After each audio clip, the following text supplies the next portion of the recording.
Christophe Barral, producteur entre autres des Magnétiques de Vincent Maël Cardona. Et du coup, on est là au lycée Simone Veil de Saint-Priest-en-Jarret pour un César à l'école. Bonjour à tous, ça me fait extrêmement plaisir de revenir dans ce lycée dans lequel j'ai passé 4 ans. Moi j'ai grandi dans la plaine du Forez, à Saint-Just-Saint-Rambert très précisément. J'avais pas de parents qui travaillaient dans le cinéma ni rien. Travailler dans le cinéma, c'est pas quelque chose qui est arrivé très tôt. En fait, c'est quand j'étais au lycée, je pense que je savais pas exactement ce que j'avais envie de faire. Et en sortant de Simone Veil, j'ai fait 2 ans de prépa au lycée Claude Fauriel.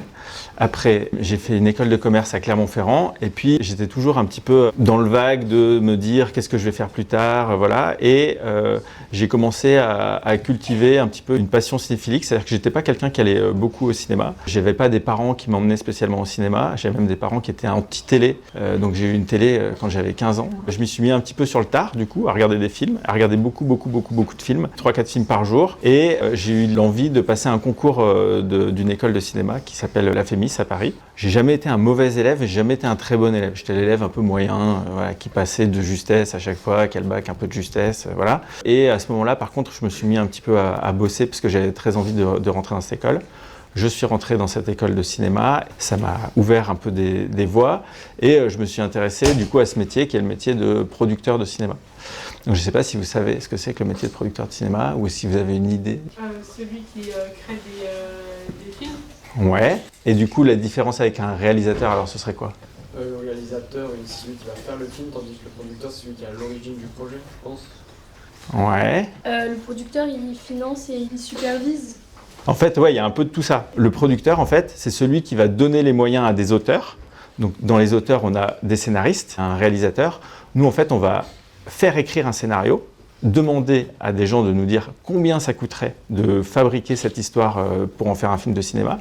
Et une fois qu'on va savoir combien ça coûte, on va aller chercher de l'argent pour faire ce film. Ça, c'est pour la partie un petit peu économique. Après, nous, en fait, on a aussi une partie. Quand le réalisateur il va vouloir nous dire « moi je pense que dans le rôle des Magnétiques, qu'est-ce qu'on fait ?» On est toujours là, un peu comme des coachs en fait, à l'aiguiller, à lui dire « moi je pense que tu devrais prendre un peu celui-là ou tu devrais prendre celui-là parce que regarde là-dedans il est fort ».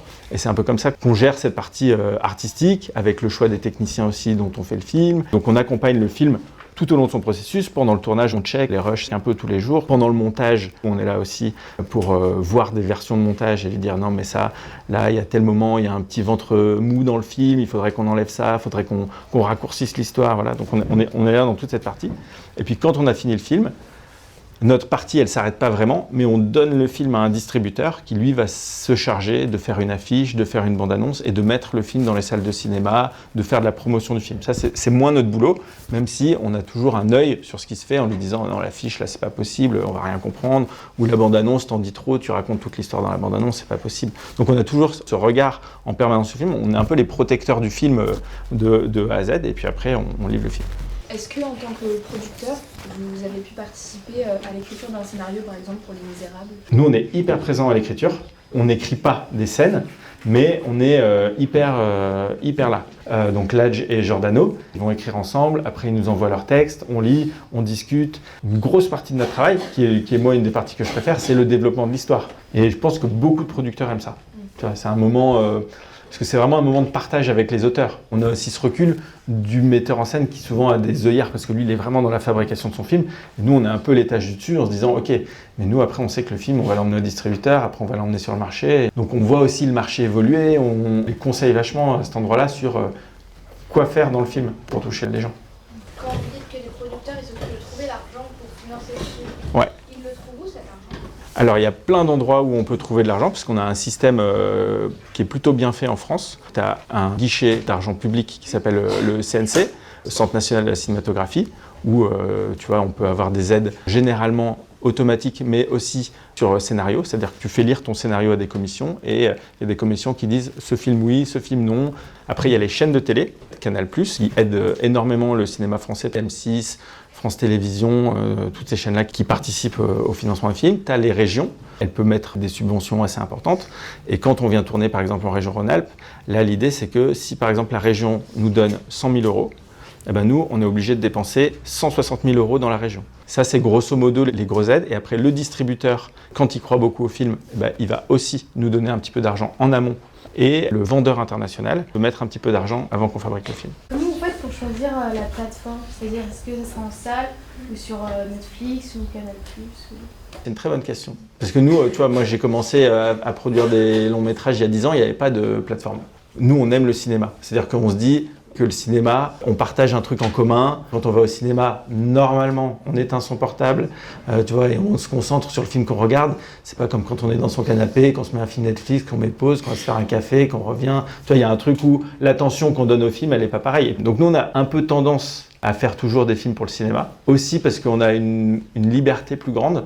Tu vois, quand on bosse pour Netflix, ils nous disent bon, les gars, vous faites ça comme ça, comme ça, comme ça. Voilà. Et dans le cinéma, personne ne nous dit rien. Ils nous disent bon, bah, allez-y, les gars, on vous fait confiance, on verra le film à la fin. Netflix, ils cherchent des choses très précises. Tu vois, le cinéma, il y a plus un truc où tu te dis personne nous attend à cet endroit-là, donc on va faire ce film. Mais nous, on bosse un petit peu avec les plateformes quand on sent que le cinéma, ça va être compliqué de monter le film. Est-ce que tu peux nous expliquer comment on devient producteur? En fait, il y a plein de routes pour être producteur. Moi, mon associé, pour vous dire, il était en terminale, il a eu un accident de scooter, il n'a pas eu son bac, et derrière, il s'est mis à devenir chauffeur sur des tournages, et de chauffeur de production, il est devenu régisseur de production, puis à un moment, il est devenu directeur de post-production, puis à un moment, on a décidé de créer une boîte ensemble. Il n'y a vraiment pas de chemin tout tracé pour être producteur, c'est des choses qui mettent du temps à s'installer. Moi, avant d'être producteur, j'ai travaillé 10 ans dans une boîte de production, dans laquelle j'ai appris comment on faisait des films, j'ai regardé comment on faisait des films, j'ai commencé stagiaire, je faisais les cafés pour tout le monde, puis petit à petit, on se dit ah ben on va lui confier telle mission, et puis après on se va confier une mission un petit peu plus grosse, et puis une mission encore un peu plus grosse, et puis un jour, la productrice pour laquelle je travaillais, elle me dit bah vas-y, tu connais des réalisateurs qui sont de ton âge, essaye de voir avec eux si tu produirais pas des courts-métrages. Est-ce que c'était votre objectif d'avoir un César ou vous en avez d'autres? En vrai, nous, ça n'a jamais été un truc où on s'est dit on va faire ce film pour gagner un César. Jamais. Après, à partir du moment où tu sens que tu rentres en compétition parce que les gens ils ont bien reçu ton film, évidemment que tu te prends un peu au jeu. Maintenant, c'est toujours un peu un objectif de se dire, tu vois, il faudrait au moins être nommé parce que, tu vois, nous, on a produit beaucoup de premiers longs métrages. C'est-à-dire qu'on a produit des metteurs en scène qui n'avaient jamais fait de film avant.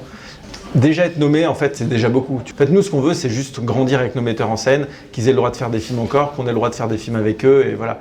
Après, quand ça arrive, bah ouais, t'es content. J'ai trouvé qu'ils posaient plein de questions, j'ai vécu ça comme vraiment une bonne discussion, et j'ai le sentiment que ça les a intéressés, en tout cas, parce qu'ils sont restés longtemps avec nous.